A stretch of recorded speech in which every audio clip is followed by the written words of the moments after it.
Halo, Sobat Sopter semuanya. Semoga kita semua dalam keadaan sehat jasmani dan rohani, tidak kekurangan satu apapun. Oke, seperti biasa, sebelum dilanjut ceritanya, bantu Mimin dulu untuk tekan tombol like-nya. Terima kasih sesudah dan sebelumnya. Oke, kita lanjutkan saja ceritanya. Yus. Bab 2757 sampai bab 2760. Ana mengangguk. Ye Chong bertanya, "Apakah kamu dari alam hantu?" "Apakah kamu dari alam hantu?" "Saya tidak tertarik pada hal-hal duniawi ini," kata Ana. "Hal-hal di dunia manusia? Apakah kamu bukan manusia?" Ye Chong penasaran. Ana terkikik, seolah dia terhibur dengan pertanyaan bodoh Ye Chong. "Aku sudah mengatakan bahwa aku adalah dewa. Setengah dewa, dari puncak demigod. Pernahkah kamu mendengar tentang puncak demigod? Sungguh manusia yang bodoh," kata Ana. Ye Chong terdiam, bertanya-tanya apakah Ana memiliki pikiran buruk dan benar-benar mengira dia adalah dewa. Melihat penampilan Ye Chong, Ana tidak marah, dan terus berkata dengan nada yang sangat lembut, "Sepertinya kamu tidak tahu tempat itu lagi." Ye Chong terus bertanya, "Mengapa kamu mencariku?" Jawab Ana, "Kami para dewa adalah eksistensi peralihan antara manusia dan dewa. Kami adalah dewa di surga dan yang bertanggung jawab atas dunia. Konspirasi, intrik, dan sejenisnya tidak ada hubungannya dengan kami. Namun, begitu dunia muncul, kita harus menjaga siapapun yang mungkin mengancam pedang demi dewa, dan kamu adalah orang seperti itu." Ye Chong tercengang, dia sudah cukup rendah hati, dan sepertinya dia masih menarik perhatian orang lain. Diperkirakan yang disebut puncak setengah dewa mungkin hanyalah sebuah sekte. Mungkinkah pihak lain ingin membunuhku? Ye Chong berpikir dalam hati. Saat dia berpikir, dia diam-diam mengumpulkan kekuatan di tangannya. "Apa yang akan kamu lakukan?" Melihat penampilan Ye Chong, Ana terkikik. Dia berkata, "Jangan khawatir, saya tidak akan membunuh karakter kecil seperti Anda, dan kekuatan Anda saat ini tidak layak untuk tindakan saya. Saya hanya tidak melakukan apapun dan datang menemui Anda." Ana mengedipkan mata pada Ye Chong. Dia mengedipkan matanya seperti gadis kecil nakal. Ye Chong bingung. Sambil berbicara, Ana mengulurkan jari putih rampingnya. Kuku jarinya dicat dengan warna pink muda dan ada berlian di atasnya. Sepertinya dia baru saja melakukan manikur. Lalu, jari-jari Ana disentuh dengan lembut di antara alis Ye Chong. Gerakan Ana tidak cepat, tapi Ye Chong sepertinya tersegel dan tidak bisa melarikan diri sama sekali. Segera setelah itu, Ye Chong hanya merasakan jari dingin menyentuh alisnya. Dalam sekejap, Ye Chong merasakan kekuatan yang kuat mengalir ke tubuhnya. Dan detik berikutnya, Ye Chong tiba-tiba menemukannya, kekuatan di tubuhnya tiba-tiba menghilang. Perasaan ini terlalu familiar baginya, kekuatannya telah disegel. Ye Chong selalu menjadi orang yang menyegel kekuatan orang lain. Tanpa diduga, kali ini kekuatannya benar-benar disegel. Saat Ye Chong terkejut, dia mendengar Ana terkikik lagi. Dia berkata, "Segel kekuatanmu terlebih dahulu dan mainkan bersamamu untuk melihat apakah kamu bisa menghancurkannya. Sampai jumpa." Tanpa penjelasan apapun, Ana tiba-tiba berubah menjadi bayangan hitam lagi. Sama seperti saat Ana datang, cahaya bulan di seluruh dunia menghilang, seolah-olah seseorang menutupi bulan dengan tangannya, lalu Ana menghilang. Ye Chong sangat terkejut hingga dia seperti bermimpi. "Apa yang terjadi? Aku begitu santai hingga kekuatanku disegel oleh orang lain. Siapa Ana ini? Puncak setengah dewa apa? Manusia setengah dewa apa? Benarkah ada Tuhan di dunia ini? Namun, Ana cukup cantik." Ye Chong mengutuk dirinya sendiri secara diam-diam. Dia merasa bahwa dia mungkin menemukan kekuatan dahsyat yang belum pernah dia temui sebelumnya. "Ya Tuhan, Ana, ini semua untuk nanti. Yang terpenting sekarang adalah kekuatannya telah disegel. Bagaimana hal ini dapat dilakukan? 3 bulan kemudian, saya harus bertarung melawan Sean yang manusia ular. Sekarang kekuatannya telah disegel. Jika dia tidak meluangkan waktu untuk membukanya, apalagi melawan Sean, aku khawatir aku bahkan tidak akan bisa keluar dari gunung hitam ini." Ye Chong berpikir dalam benaknya, sungguh sulit dipercaya hal seperti ini akan terjadi. Pasti kemampuanku yang menyakitiku, pikir Ye Chong dalam hati. Dan ketika Ye Chong bingung dan tidak tahu harus berbuat apa, dia tiba-tiba mendengar teriakan. Itu datang dari pintu masuk gua tempat biksu tua dan pendeta muda Tao masuk sebelumnya. Ye Chong melihat ke arah pintu masuk gua, hanya untuk menemukan biksu tua dan pendeta muda Tao, satu di belakang yang lain, mati-matian melarikan diri dari gua. Dari kejauhan, Ye Chong melihat tangan kiri biksu tua itu berdarah dan salah satu lengannya patah. Dan pendeta Tao kecil itu juga dipenuhi bekas luka. Kedua orang itu terlihat sangat malu. Mereka tidak tahu bahaya apa yang mereka temui di dalam, dan mereka berubah menjadi penampilan yang menyedihkan. Ketika Ye Chong bingung, dia hanya mendengar suara gemuruh datang dari kegelapan. Kemudian, dia melihat monster berambut merah berlari keluar dari lubang. Ternyata itu adalah zombie berambut merah. Zombie berambut merah mengejar biksu tua dan pendeta Tao kecil itu dan lari. Zombie merah itu sangat ganas, dan Anda bisa mencium bau darah dari jarak jauh. Ye Chong tidak bisa menahan perasaan dingin ketika melihat zombie ini. Kekuatannya baru saja diblokir oleh Ana, dan dia tidak dapat menerobosnya untuk sementara waktu. Pada saat ini, Ye Chong seperti manusia biasa. Dia tidak mempunyai kekuatan sama sekali. Saya tidak menyangka akan bertemu dengan zombie merah yang begitu ganas lagi. Sekarang, Ye Chong hanya berharap zombie tidak menemukannya. Ketika Ye Chong sedang berpikir liar, dia melihat pendeta Tao kecil dan biksu tua berlari ke arahnya. Keduanya terlihat sangat malu, jelas dipukuli habis-habisan oleh zombie merah tersebut. Pendeta Tao kecil itu memegang lengan utuh biksu tua itu dan berlari cepat menuju Ye Chong. Dan zombie merah itu sedang mengejarnya. Zombie berambut merah itu meraung, meninggalkan jejak kaki hitam yang terkorosi di tanah dengan setiap langkah yang diambilnya. Ini menunjukkan betapa beracunnya zombie ini. Melihat zombie tertarik oleh pendeta Tao kecil dan biksu tua, semakin dekat dengannya, Ye Chong diam-diam mengutuk di dalam hatinya. Pendeta Tao kecil dan biksu tua itu sedikit lebih cepat dan sudah dekat dengan Ye Chong. Ye Chong sedang duduk di pohon saat ini, dia berharap pendeta muda Tao dan biksu tua itu akan berlari melewatinya dengan cepat dan tidak menemukannya. Ini juga akan memancing zombie merah menjauh. Tapi yang tidak dia duga adalah biksu tua itu sekilas melihat Ye Chong duduk di pohon. Ye Chong diam-diam mengutuk biksu tua ini, matanya sangat bagus. Kemudian, biksu tua itu terdengar berteriak, "Ternyata itu kamu, datang dan selamatkan kami. Ada monster yang mengejar kami." Biksu tua itu berteriak ke arah Ye Chong. Ye Chong hanya ingin berterima kasih kepada biksu tua itu atas 8 generasi leluhurnya. Pada saat ini, zombie merah sepertinya telah mendengar apa yang dikatakan biksu tua itu dan mengangkat kepalanya. Pada saat ini, zombie merah berjarak kurang dari 30 meter dari biksu tua dan pendeta muda Tao. Ye Chong dapat melihat dengan jelas bahwa zombie itu ditutupi rambut merah, memiliki tubuh yang sangat kekar, dan kulitnya keriput dan berwarna hijau besi. Mata zombie itu berwarna merah darah dan ada 2 taring yang sangat panjang di mulutnya. Zombie berambut merah ini mengenakan pakaian jenderal kuno yang compang camping dan berlubang. Dan kaki hitamnya yang besar, yang selama ini telanjang, berderit saat menginjak tanah. Kedua lengan zombie itu terentang di depan dada, tangannya berwarna merah darah, dan satu tangan berlumuran darah. Itu pasti darah dari lengan biksu tua yang patah. Kuku zombie lebih panjang dari lengan anak-anak dan sangat tajam, seperti pisau baja. Zombie itu melihat Ye Chong di pohon sekilas. Meskipun Ye Chong telah kehilangan kekuatannya sekarang, dia masih memiliki tubuh dewa naga, yang jauh lebih harum daripada tubuh orang biasa. Ketertarikan terhadap zombie secara alami lebih kuat. Saya melihat zombie mengendus ke arah Ye Chong, jelas mencium bau fisik khusus Ye Chong, dan mulutnya berair. Para zombie tidak lagi memperhatikan biksu tua dan pendeta Tao kecil. Biksu tua dan pendeta muda Tao memanfaatkan kesempatan itu untuk lari jauh dan bersembunyi di pohon, berbaring di pohon untuk mengatur napas. Jelas sekali bahwa keduanya telah melarikan diri hingga batasnya. Ye Chong diam-diam mengutuk kedua bajingan sialan ini. Tapi sudah terlambat, zombie sudah sampai di bawah pohon.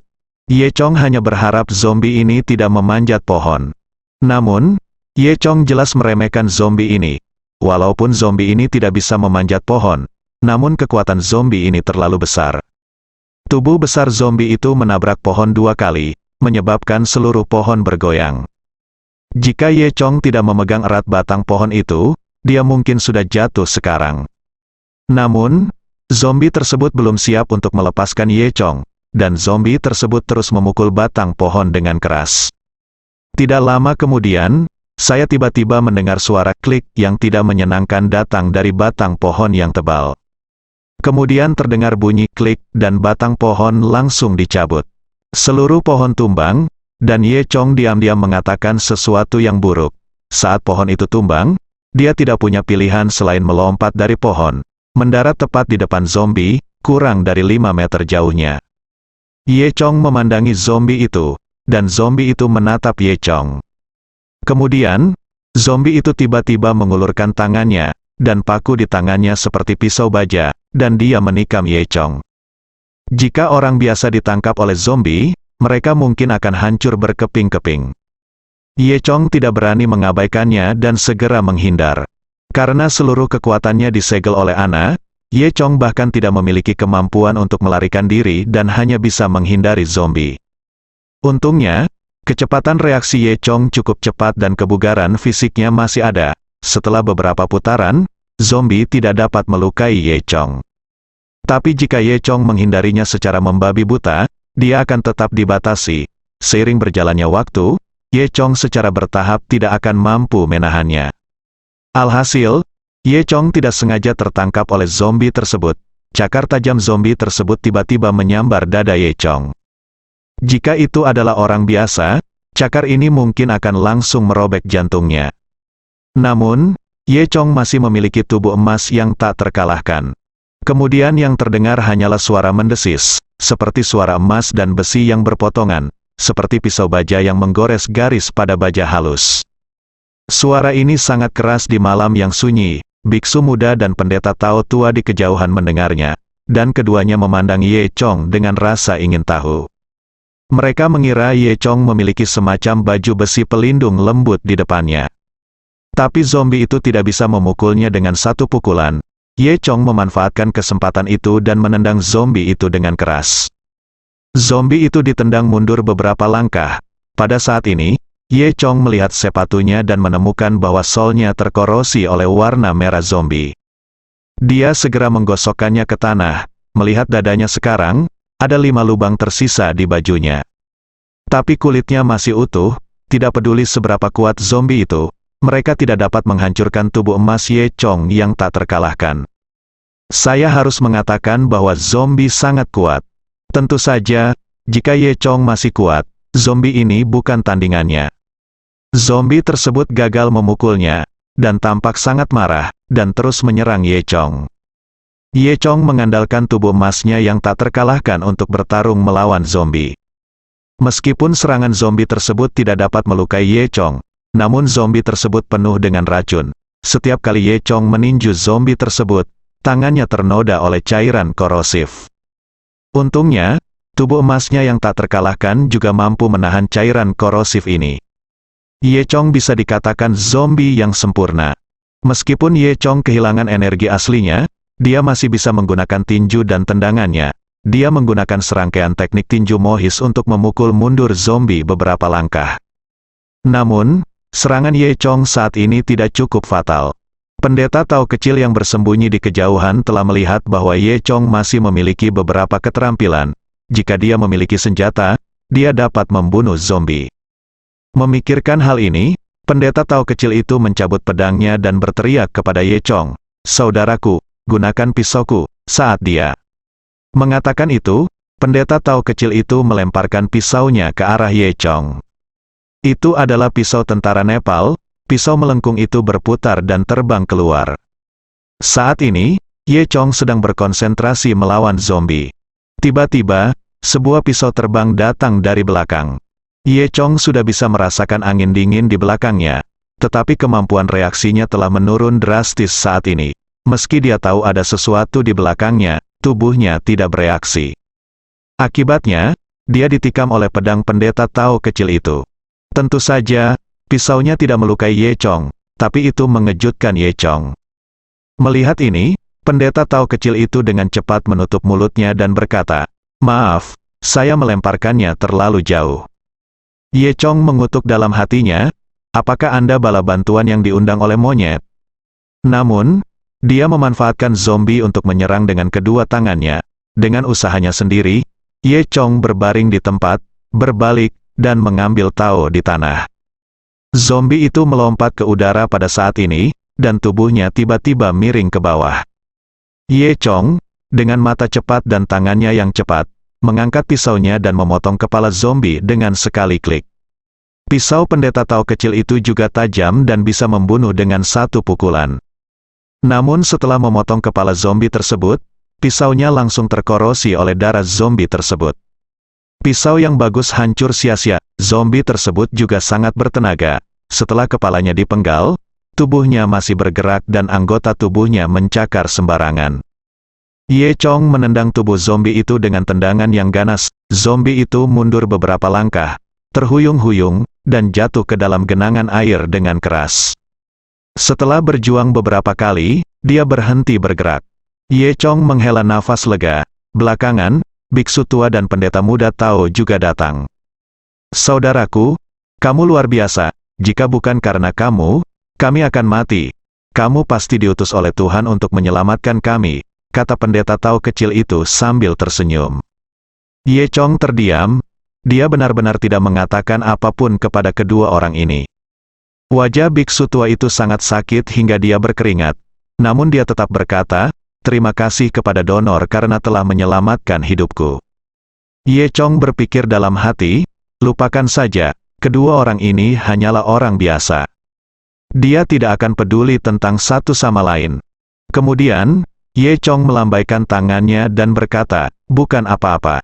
Saat dia berbicara, dia mendengar suara kakak-kakak di bawah tanah. Mereka bertiga menunduk dan melihat kepala zombie itu masih hidup, dan gigi zombie itu sedang menggigit. Mata zombie itu melebar dan mulutnya menghadap Ye Chong dari kejauhan. Ye Chong mengatakan sesuatu yang buruk, lalu menendang kepala zombie itu seperti bola. Saya melihat kepala zombie itu membentuk busur di udara dan jatuh ke dalam malam lebih dari 10 meter jauhnya. Pada saat ini, seorang pria tiba-tiba muncul dari kegelapan, menjambak rambut kepala zombie tersebut, lalu menjatuhkannya ke tanah. "Hei, sayang sekali kehilangan barang bagus ini. Jika kamu kembali dan membuat anggur, itu akan menjadi suplemen yang bagus," kata pria itu, suaranya serak. Ye Chong mengerutkan kening, mengetahui bahwa orang yang datang itu jahat. Kemudian, seorang pria gemuk dengan tubuh besar dan berpenampilan sangat kasar terlihat berdiri di depan ketiga orang tersebut. Pria gendut ini tingginya sekitar 1,8 meter, kekar seperti beruang, pakaiannya compang camping dan sangat kotor, rambutnya seperti orang gila, wajahnya dipenuhi daging. Dia memegangi kepala zombie dengan tangannya, lengan yang tebal. Pria ini sama sekali tidak takut dengan zombie beracun. Saat ini, orang lain keluar dari samping. Pria ini sedang bersandar pada tongkat, dan meskipun salah satu kakinya patah, dia masih terlihat cukup cakap, dan wajahnya menyeramkan dan penuh niat membunuh. "Wah, kamu cukup kuat. Kamu sebenarnya bisa membunuh zombie. Tapi aku sangat terkejut. Kenapa zombie itu tidak bisa menyakitimu?" tanya pria yang menggunakan kruk. Baru kemudian Ye Chong menyadari bahwa ketika dia melawan zombie, orang-orang ini mungkin sedang menonton secara diam-diam. "Sepertinya kekuatanku benar-benar hilang, bahkan orang-orang yang mengintip ke sekeliling tidak dapat menemukannya sekarang." Jika Ye Chong menang, Ye Chong tidak akan menganggapnya serius sama sekali. Namun, orang-orang ini semua merupakan ancaman bagi Ye Chong, dan Ye Chong harus menghadapinya. Ye Chong secara alami tidak berani mengungkapkan bahwa dia memiliki tubuh emas khusus yang tak terkalahkan. Lagi pula, dia tidak tahu siapa pihak lain itu. Ye Chong berkata sambil tersenyum, "Itu benar. Saya adalah keturunan dari kemeja kain besi penutup lonceng emas 13 Taibao Heng Lian. Saya telah berlatih selama bertahun-tahun. Saya telah berlatih sejak saya masih kecil. Saudaraku, apakah kamu tertarik untuk bergabung dengan kami di Sixia, aula kelas bawah?" Pria yang menggunakan kruk terus bertanya. Apakah kamu dari Sixia Siap Bintang?" Ye Chong tidak menyangka hal-hal itu menjadi suatu kebetulan. Haha, tentu saja, pria gendut itu tertawa. Lalu dia memperkenalkan pria yang memakai kruk dan berkata, "Ini saya, Sixia Siapintang, pemimpin dari 4 orang jahat. Saya melakukan segala jenis kejahatan. Duan Buxi, saya orang ketiga dari 4 orang jahat. Anda memiliki reputasi buruk." Orang tua gendut. Saat dia berbicara, dia mendengar suara lain dari kejauhan. Hahaha, tidak tahu malu. Kemudian, sesuatu seperti kelelawar raksasa tiba-tiba jatuh ke tanah. Ternyata itu sebenarnya manusia, dan sayap kelelawar tadi sama seperti jubahnya. Keterampilan ringan pria itu sangat bagus sehingga dia bisa terbang beberapa meter di udara dengan jubah terbuka. Bagaikan seekor kelelawar raksasa yang terbang di angkasa. Saya Yun Laosan, anak ketiga dari 4 penjahat. Fat Laosan tidak senang dan berkata, "Hal yang tidak tahu malu, Anda berani bersaing dengan saya untuk posisi Anda, bagaimana kalau kita bertengkar?" "Cukup." Duan tapi menolak untuk mengatakannya. 2 orang lainnya jelas sangat takut pada Duan Burui. Duan Buji memandang Ye Chong lagi dan berkata, "Apakah kamu kenal Sixia Siapintang?" Ye Chong memutar matanya dan tersenyum. Tentu saja, siapa yang tidak kenal Sixia Siapintang, ini sangat terkenal. Hahaha, ya, semuanya kelas rendah tapi bacaannya bagus. Tapi kami orang Sixia Siapintang adalah kelompok orang yang tidak belajar, jadi kami kelas rendah. Lalu kenapa? Jika ada yang berani berpura-pura menjadi sarjana di depan kami, kita akan membunuhnya, kata lelaki tua gendut itu. Ye Chong tercengang. Ternyata inilah asal-muasal Sixia Siapintang. "Nak, apakah kamu tertarik untuk bergabung dengan aula kelas bawah kami?" Duan Buji bertanya lagi. Fat Laosan juga berkata, "Katakan saja padaku secepatnya. Jika kamu mau, beri aku konfirmasi. Aku akan kembali minum anggur." Kata Fat Laosan sambil memegang rambut zombie merah itu. Ye Chong berkata dengan munafik, "Bagus, tentu saja saya ingin bergabung. Itulah yang ada dalam pikiran saya. Sixia Siapin Hall sangat diidamkan. Jika Anda bisa bergabung dengan Sixia Siapin Hall, itu bagus sekali," Duan Buju berkata sambil tersenyum. "Oke, kembalilah bersama kami." Saat dia mengatakan itu, dia berbalik dan berjalan pergi dengan tongkat. Orang tua gemuk itu juga tertawa dan mengikuti dengan kepala zombie di tangannya. Di sebelahnya, Yun Laosan juga membuka jubahnya dengan suara mendesing dan menghilang lagi di malam hari. Ye Chong memandangi pendeta muda Tao dan biksu tua di sebelahnya. "Apakah kamu ingin pergi bersamanya?" "Tidak, tidak, tidak, dia memintamu untuk pergi. Kami tidak akrab satu sama lain, jadi kami menang jangan pergi," kata pendeta muda Tao itu. Jelas sekali bahwa pendeta Tao tua dan biksu muda takut akan ada masalah lagi dengan Ye Chong. Ye Chong tersenyum pahit dan berkata, "Kalian benar-benar menarik." Pendeta Tao kecil itu mengangkat bahu, "Bukan apa-apa." Ye Chong terlalu malas untuk memperhatikan mereka berdua lagi, berbalik dan mengikuti lelaki tua gemuk itu. Beberapa orang berjalan di Daheisan selama sekitar 20 menit dan tiba di jantung gunung. "Saya melihat gua tersembunyi di sini. Beberapa orang masuk melalui pintu masuk gua, melewati jalan rahasia, dan sampai di sebuah lembah. Tidak berlebihan jika dikatakan bahwa lembah ini adalah surganya. Di bagian lembah dibangun seperti taman kerajaan, dan terlihat sangat megah dari kejauhan. Meski malam gelap, mata Dewa Naga Ye Chong masih bisa melihat dengan jelas. Semua istananya adalah bangunan kuno, dan terlihat lebih anggun dan mewah di bawah sinar bulan. Tampaknya disinilah Kaisar bawah tanah Sixia, Li, berada, Yi Kuyue. Tampaknya dinasti keluarga Li memang telah mendirikan rezim semu sendiri di pegunungan Daheisan. Tentu saja, ini lebih merupakan lelucon bagi orang-orang modern. Ye Chong berpikir dalam benaknya.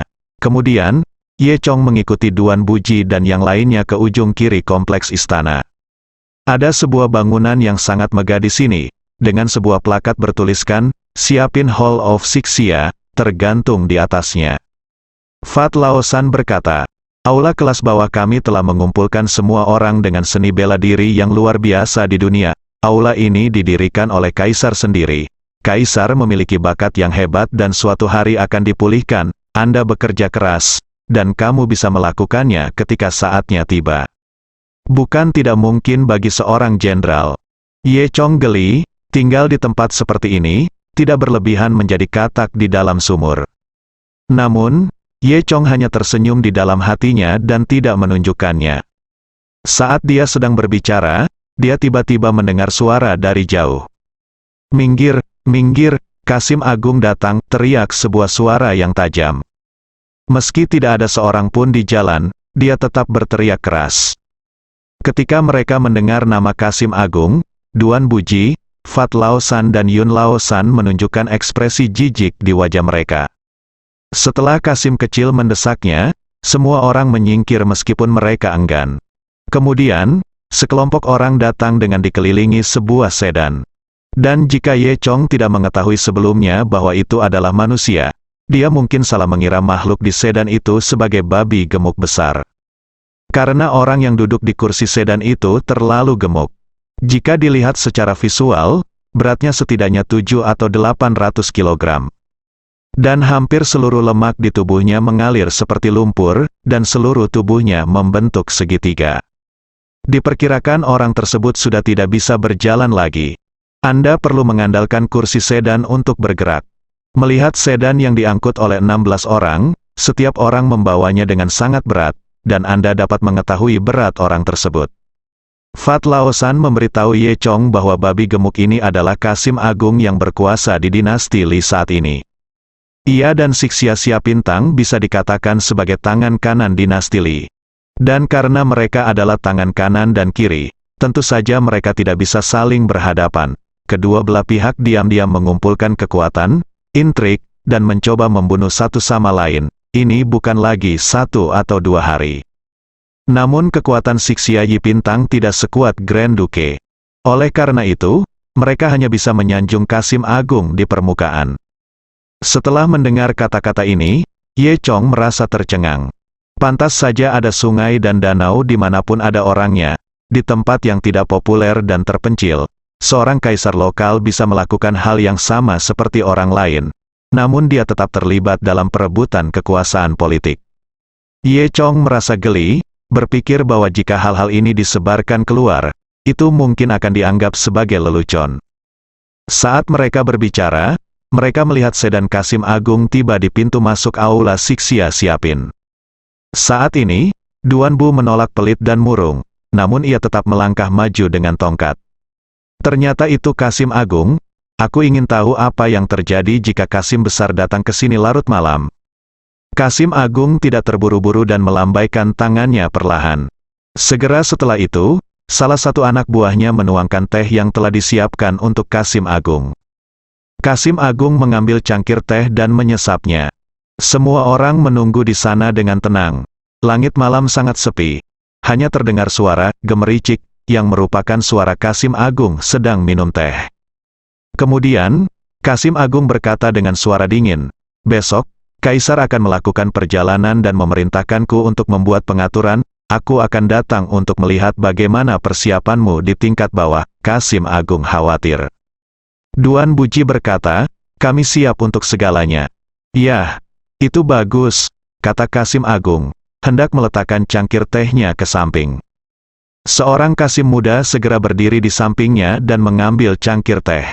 Alhasil, secara kebetulan, pada saat itu, tiba-tiba hembusan angin meniupkan aksesori bulu di kepala Grand Duke. Dan aksesori itu kebetulan menggores hidung Kasim kecil itu. Kasim kecil itu tidak tahan dan tidak bisa menahan diri untuk tidak bersin. Dan bersin ini langsung mengenai wajah Kasim Agung. Hal ini membuat takut semua orang.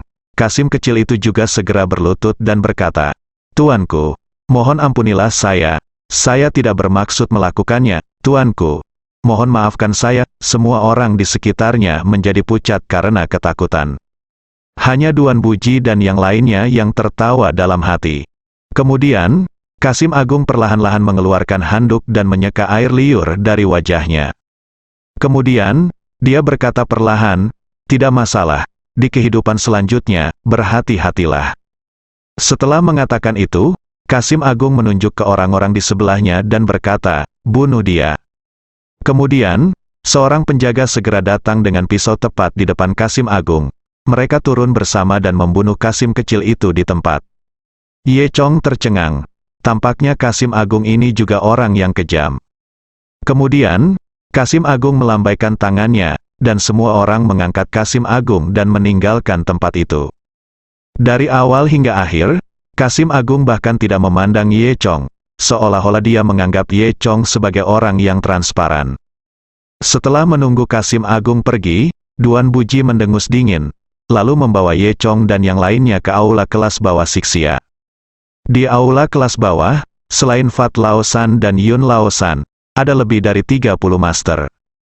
Kebanyakan dari orang-orang ini adalah orang-orang yang putus asa. Banyak orang yang melakukan kejahatan di dunia luar dan putus asa, sehingga mereka datang ke Daheisan, malah menjelma menjadi penguasa Sixia Siapintang. Orang-orang ini disebut master, tetapi mereka hanyalah orang biasa yang berlatih kungfu, bahkan bukan pejuang. Kamu bergegas ke aula kelas bawah dan datang ke ruang konferensi. Saat itu sudah larut malam dan tidak ada orang di sekitar. Duan Buju memperingatkan Ye Chong, "Nak, ada banyak hal yang terjadi di aula Sixia Siapin kita baru-baru ini. Tetaplah di sini dengan jujur. Saya akan mengatur tugas untukmu nanti. Ingat, ini aula Siapin, bukan kamu, tempat untuk berkeliaran." Ye Chong mengangguk, menunjukkan bahwa dia mengerti. Kemudian, mereka mengatur asrama untuk tempat tinggal Ye Chong. Ye Chong kelelahan malam itu, lalu dia berbaring. Mengenai situasi saat ini, yang paling dipedulikan Ye Chong adalah kekuatannya yang tersegel. Apakah Ana, yang mengaku sebagai manusia setengah dewa, benar-benar dewa? Bagaimanapun, kekuatan Ana begitu kuat sehingga dia bisa menyegel kekuatannya sendiri. Ye Chong bingung, apakah benar ada dewa di dunia ini? Setelah memikirkannya, Ye Chong tertidur. Keesokan harinya, Ye Chong terbangun oleh suara keras. Melihat keluar, Anda dapat melihat bahwa di taman bermain di kejauhan, banyak master dari Sixia Siapintang berkumpul. Ye Chong kemudian teringat apa yang dikatakan Kasim Agung tadi malam.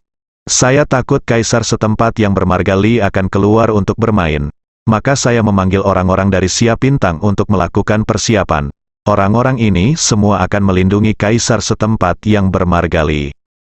Karena Ye Chong baru saja tiba, dia tidak termasuk dalam tim pembela. Ye Chong berpikir dalam hati bahwa ini tepat, dia bisa memanfaatkan keindahan itu dan pergi ke Siapintang untuk melihat-lihat apakah ada berita tentang darah unicorn. Bagaimanapun, menemukan darah unicorn adalah tujuan Ye Chong di sini. Tidak lama kemudian, orang-orang dari Sixia Siapintang berangkat. Setelah orang-orang ini pergi, Ye Chong mulai mencari di rumah besar Siapintang. Segera, Ye Chong menemukan perpustakaan Sixia Siapin Hall. Ye Chong cukup kaget, karena dari perkataan Duan Buji dan yang lainnya kemarin, orang-orang tersebut adalah orang-orang yang benci belajar, kalau tidak maka tidak mungkin menyebut nama Pintang. Di luar dugaan, ada perpustakaan di sini. Namun, saat Ye Chong masuk, dia tahu alasannya. Di perpustakaan, Ye Chong menemukan bahwa tanahnya berantakan, dan semua buku kuno yang berharga berserakan dan dibuang ke tanah. Bahkan ada yang dijadikan kaki meja, ada pula yang terlihat seperti sudah diinjak berkali-kali dan kotor. Sepertinya ini bukan tempat menyimpan buku, tapi tempat buku-buku yang dijebak. Buku-buku di sini lebih buruk dari tahanan. Jika buku masih hidup, mereka pasti akan mengeluh diperlakukan seperti budak.